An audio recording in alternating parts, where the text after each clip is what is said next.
Hey guys, have I got a story for you tonight? But first, I've got some mail and I'm gonna open it because it says pizza. And I love pizza. Pizza night every night. Let's see what we got inside. Bonza Pizza Nightly. A pizza tote, of course. You gotta have a pizza tote if you got pizza. There's the box we're looking for.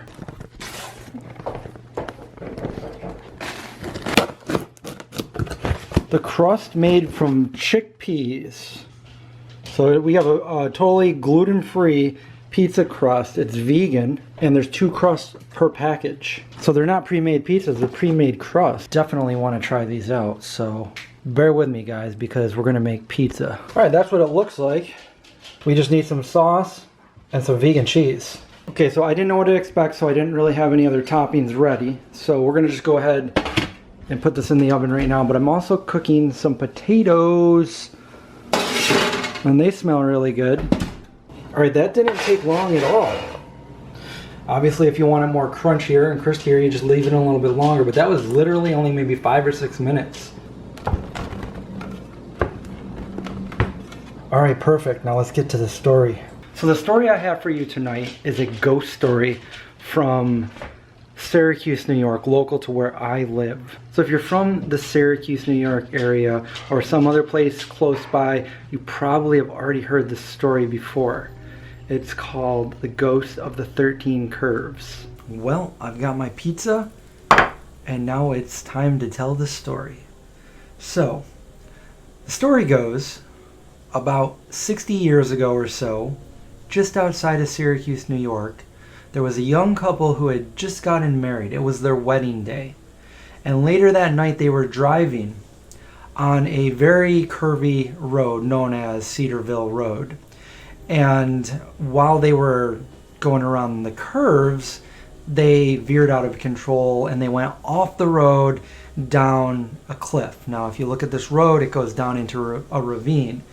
When they got to when their car got done rolling to the bottom, it killed them both instantly. Since then, people have said that they have seen a ghost of a woman dressed in a wedding gown wandering the curvy road late at night. Some say they've seen her walk across the road, some have seen her walk on the shoulder of the road, and others have seen her with a lantern. Now if you go there, it is a very windy road. It's a very curvy road. There's actually 13 of them.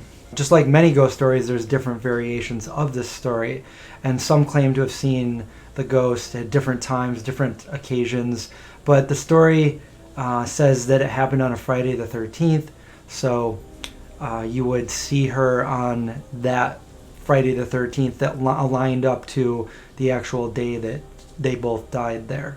Others have said you can see the ghost on a Halloween night around midnight.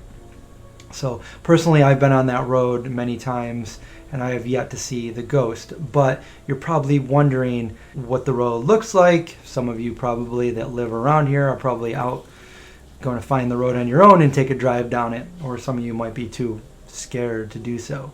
A couple days ago, I went there with a friend and we took a little video of the winding road. Now I did it 2 times. I did it once at night and once in the daytime. And there is also a sign there before you hit the curves, and it tells a little bit of the lore of the 13 curves, which is now what the famous name for the road is called. It's Cedarville Road, but it's also known as 13 Curves. It was a really windy day when I was there, so that's why I'm kind of speaking over it right now, but you can see in the picture a nice fall day right before we're about to embark on the 13 Curves. So I'm going to let you guys watch the rest of the video. Tell me what you think. Maybe we could see something in the video that I missed, or maybe it's just a lovely drive down 13 Curves. So either way, I hope you guys liked the story and the video. If you did, give me a thumbs up. Let me know if you want to see more videos like this. And stay safe, watch out for zombies, and I'll see you guys in the next video.